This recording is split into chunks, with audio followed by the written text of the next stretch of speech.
something caught my attention this week that I wanted to talk a little bit about. It was a report by CBS News, and the title of the article was, "What if mortgage interest rates stay high? Here's what experts say buyers should do." And of course, that caught my attention because I'm always curious what the so-called experts think should be done, in this case, what buyers should do if mortgage rates are going to continue to stay high. And this article touched on several key points that I want to go over right here, right now. And here they are. One was buy now, refinance later. You've heard me talk about that before. I've been saying that for months. I really do think that either buyers who don't own a home now, or maybe homeowners who own a home who want to buy another home, they really should act now. Don't wait for rates to fall. Don't wait for property values to fall. I think they should buy now. So you've already heard me talk about that. The next point was that the article made was make a larger down payment. The next one was consider different loan options. And then the next one was stay put and improve our home instead. Well, you've heard me talk about that quite a bit. In fact, last week I brought that up again, that equity lending, I think, is a good option for homeowners who are locked into that very low first mortgage rate. Another idea was buy down your rate. I've touched on that before, but this article took that subject at a different angle, which I'm going to comment on in a minute. And then the last point this article made that these experts suggest was, well, just wait for rates to drop. So the few of these caught my attention. So I want to delve into a couple of these in a little bit more detail. And in that regard, the first one, and this is what was kind of the lead point in the article, was make a larger down payment. Well, when I saw that, I kind of chuckled a little bit for a few reasons. Now, it did point out if you make a larger down payment, for example, if you get at least to a 20%, it's going to eliminate your mortgage insurance. That can be a significant cost. So yeah, I agree with that expert. Doing a larger down payment is going to eliminate mortgage insurance. The second point the article made about this particular subject about down payment was it's going to lower your rate. Well, yes, but, and I say yes, but because that's not entirely true. Here, what do I mean by that? Well, there's this belief that if you put less than 20% down, you're going to have a higher rate than if you put 20% down or more. That's not really actually true.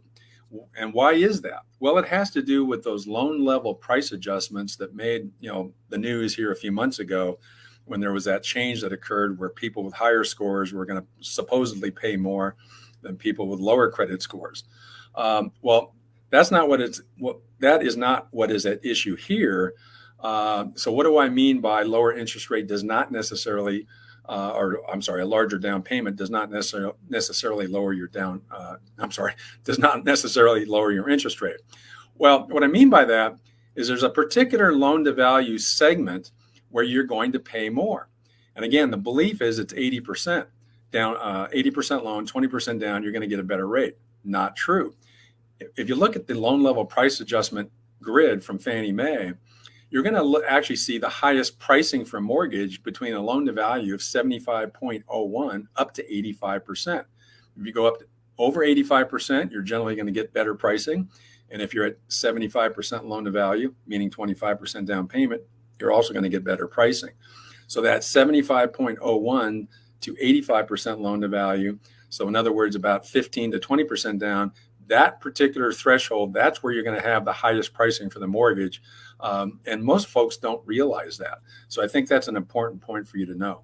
Now, the other thing about a large down payment, and I have this discussion with borrowers quite often, is the fact that a larger down payment is not very effective in lowering your monthly payment. What do I mean by that? Well, at current interest rates, every $1,000 less borrowed is only going to reduce your monthly payment by $6. So if you do the math, if you put $50,000 extra down, a borrower is generally going to be disappointed when they find that much larger down payment is only going to reduce your monthly payment by about $300. So again, though this expert's suggesting, just put more money down, you're going to get, a much better rate. That's not entirely true. And in terms of monthly payment, it's not going to reduce your monthly payment substantially. Again, $6 per thousand is a good rule of thumb to keep in mind in terms of the relationship between more down payment and what your resulting monthly payment is going to be. So in that regard, The other thing about this making a larger down payment I find interesting is it's easier said than done. What I encounter more than anything else, and I would say most mortgage originators would agree with me, the biggest obstacle for home buyers is that down payment and coming up with enough down payment or believing that they need more down payment than they really need. And in fact, sort of another article that caught my attention, this is from it's called Go Banking Rates. They actually had an article that suggested that for most people, it will take them more than 15 years to save for the down payment. And it named 6 specific cities where that's the case. And guess what? 5 of the 6 were in California, places like LA, San Francisco, San Jose. The only out of California city was Honolulu. And the article was pointing out that if you assume that a household saved 5% of their income per month, that they would say that would take them 15 years to accumulate a 10% down payment. If they saved 10% of their income monthly, it would still take them 15 years to save up enough for a 20% down payment. Now, part of my argument with that article is that it's perpetuating the belief that you have to have a 10 to 20% down payment to buy a home. In a lot of cases, that's simply not true. As I pointed out before, you can get a loan in many cases, particularly if you're a first-time home buyer, with as little as 3% down and even 3.5% to 5% down.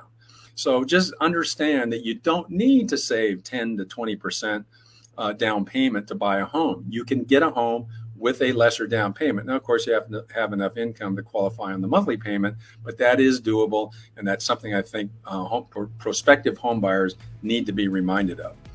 For those people looking to refinance, those people who are looking to say, hey, I want to get into rental property, or should I buy right now? Yeah. Now is really the answer. So make sure to reach out to Art. Art, thank you again so much for being such a wealth of information and helping those people understand, from a true perspective of what are my options. You really laid those out today. I really appreciate it. Sure. Thank you, Jeff. Appreciate it too. Thank you everyone for watching. And just remember, at MortgageWorks, we do have the answers and they're on the house. Take care.